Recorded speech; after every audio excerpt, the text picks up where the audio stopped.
Il a été comparé à Pelé, admiré par des millions, adulé sur les stades du Brésil et d'Europe, puis son nom est devenu synonyme de chute, de scandale et de condamnation. Voici l'incroyable trajectoire de Robinho, des terrains de la Baixada Santista à un procès retentissant. Pourquoi son talent ne lui a-t-il pas suffi? Pourquoi est-il allé en prison?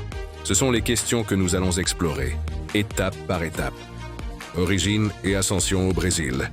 Robson de Souza, surnommé Robinho, naît le 25 janvier 1984 à São Vicente, dans l'état de São Paulo.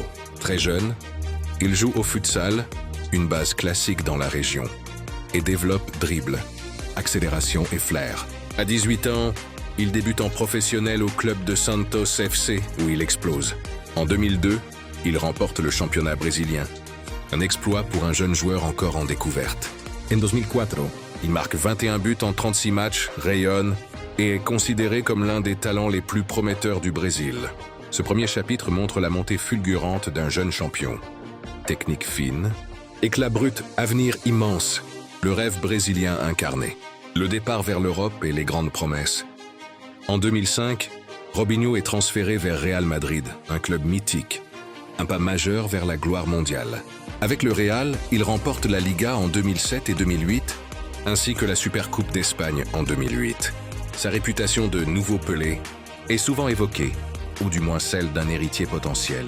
Ensuite vient le transfert vers Manchester City en 2008 pour un montant élevé. Il marque notamment sur un coup franc dès ses débuts contre Chelsea. Le monde semblait à ses pieds, jeune, talentueux, international. Il était dans la cour des grands. Le plateau, la redescente et l'instabilité, mais après cette phase de montée, les choses se compliquent. À Manchester City, malgré quelques bons débuts, 14 buts en saison 2008-09, les attentes sont énormes et Robinho peine à les porter durablement. Son temps de jeu diminue, ses performances déclinent et il choisit un retour en prêt au Santos en 2010. Puis il signe pour AC Milan en 2010, où il retrouve un peu de stabilité, mais jamais le niveau de ses débuts. En parallèle, des clubs en Chine, en Turquie, un départ de plus en plus fréquent. Le joueur, autrefois promesse mondiale, glisse vers la seconde zone, les contrats moins prestigieux, l'éloignement du sommet. Pourquoi? Plusieurs éléments, la pression, l'adaptation, le style de jeu, peut-être un manque de constance mentale ou physique. Le talent seul ne suffit plus dans le football de haut niveau. Le retour au Brésil, les signes d'alerte. En 2020, Robinho tente un retour à son club formateur, Santos. Mais cet épisode est rapidement entaché par une nouvelle polaire. La révélation de ses écoutes italiennes liées à une affaire grave. Le 16 octobre 2020, moins d'une semaine après son annonce, le club suspend son contrat.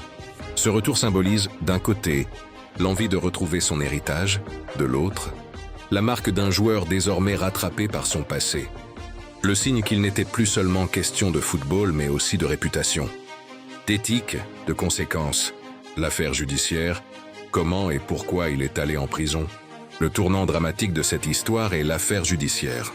En janvier 2013, alors qu'il est joueur du Milan, Robinho est impliqué dans une affaire de viol en réunion à Milan, Italie, aux côtés de 5 autres hommes, à l'égard d'une jeune femme albanaise de 22 ans. En novembre 2017, il est condamné en première instance à 9 ans de prison par un tribunal italien. Sa défense, relation consentie.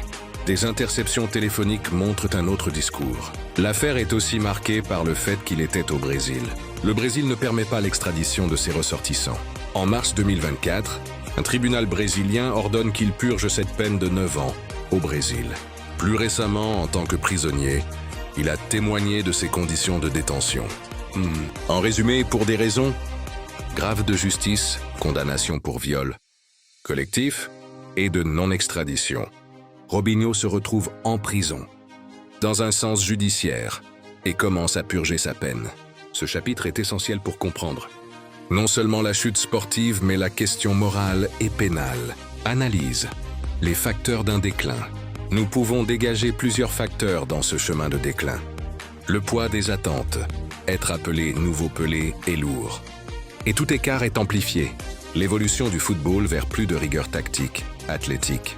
Des joueurs uniquement dribbleurs se trouvent parfois dépassés. Les choix de carrière. Transfert, club, environnement, adaptation.